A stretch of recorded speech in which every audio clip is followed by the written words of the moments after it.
गंगा, यमुना और सरस्वती नदियों की उत्पत्ति। भारतीय संस्कृति में नदियों का विशेष महत्व रहा है। इनमें गंगा, यमुना और सरस्वती तीन प्रमुख नदियां हैं जिन्हें त्रिवेणी के नाम से भी जाना जाता है। इन तीनों पवित्र नदियों की उत्पत्ति से जुड़ी अनेक पौराणिक कथाएं। गंगा नदी की उत्पत्ति। पौराणिक कथा।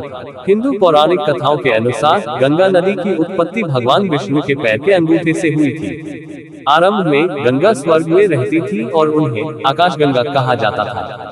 गंगा के पृथ्वी पर आने की कथा राजा सगर और उनके वंशज भागीरथ से जुड़ी है। कथा के अनुसार राजा सगर ने अश्वमेध यज्ञ किया था। यज्ञ के दौरान उनका घोड़ा गायब हो गया। राजा ने अपने 60,000 पुत्रों को घोड़े की खोज के लिए भेजा। घोड़ा उन्हें कपिल मुनि के आश्रम के पास मिला, जहां वे ध्यान में लीन थे। राजकुमारों ने मुनि पर घोड़ा चुराने का आरोप लगाया और उनका अपमान किया।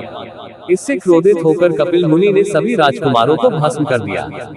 कुछ समय बाद जब राजा सगर के पौत्र अंशुमान को ये पता चला, तो वे कपिल मुनि के पास गए और क्षमा मांगी। मुनि ने कहा कि राजकुमारों की आत्माओं को शांति तभी मिलेगी जब गंगा पृथ्वी पर आएंगी और उनकी राख को स्पर्श करेगी।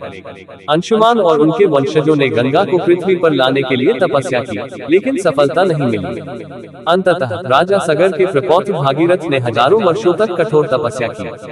ब्रह्मा जी प्रसन्न हुए और उन्होंने गंगा को पृथ्वी पर भेजने का वचन दिया। हालांकि एक समस्या थी, गंगा का प्रवाह इतना तीव्र था कि वह पृथ्वी को नष्ट कर सकती थी। इसलिए भागीरथ ने शिव की आराधना की, जिन्होंने गंगा को अपनी जटाओं में समाहित कर लिया और फिर धीरे धीरे उन्हें 7 धाराओं में पृथ्वी पर प्रवाहित किया। भागीरथ गंगा के प्रवाह का अनुसरण करते हुए वहां तक गए जहां उनके पूर्वजों की राख थी। गंगा के जल ने राख को स्पर्श किया और 60,000 राजकुमारों की आत्माओं को मोक्ष मिला। इस कथा के कारण गंगा को भागीरथी भी कहा जाता है, जो भागीरथ की तपस्या का फल है। हिमालय से निकलने वाली गंगा की मुख्य धारा को आज भी भागीरथी कहा जाता है। यमुना नदी की उत्पत्ति। पौराणिक कथा। पौराणिक कथा। हिंदू पौराणिक कथाओं के अनुसार यमुना सूर्य देव और छाया संज्ञा की प्रतिछाया की पुत्री है। वे यमराज की बहन मानी जाती हैं। एक कथा के अनुसार जब सूर्य देव की पत्नी संज्ञा अपने पति की तेज ऊष्मा को सहन नहीं कर पाई, तो उन्होंने अपनी प्रतिछाया छाया को सूर्य के पास छोड़कर स्वयं तपस्या करने चली गई। छाया से सूर्य देव के 2 पुत्र शनि और सावर्णी मनु और एक पुत्री यमुना उत्पन्न हुई। यमुना का जन्म कालिंदी पर्वत हिमालय में पर हुआ था, इसलिए उन्हें कालिंदी भी कहा जाता है।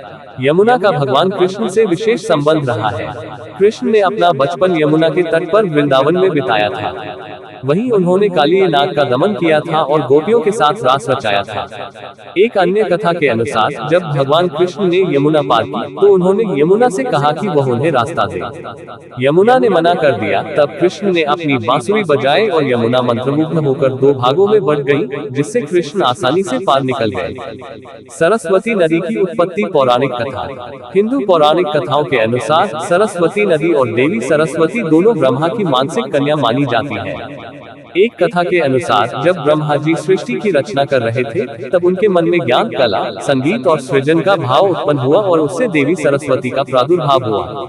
बाद में वे नदी के रूप में भी प्रवाहित हुई। ऋग्वेद में सरस्वती को नदीत्मा सर्वश्रेष्ठ नदी कहा गया है। एक अन्य कथा के अनुसार जब इंद्र ने वृत्रासुर का वध किया, तो वृत्र के शरीर से एक विशाल जलराशि निकली जो सरस्वती नदी बन गई। महाभारत में उल्लेख है कि कुरुक्षेत्र युद्ध के दौरान बलराम ने इस युद्ध में भाग नहीं लिया था और सरस्वती नदी के तट पर तीर्थयात्रा पर गए थे। पौराणिक कथाओं में सरस्वती नदी को अदृश्य या लुप्त माना जाता है। कहा जाता है कि यह प्रयाग में गंगा और यमुना के साथ संगम बनाती है, जिसे त्रिवेणी संगम कहा जाता है। हालांकि वहां सरस्वती अदृश्य रूप में उपस्थित मानी जाती है। हर हर महादेव।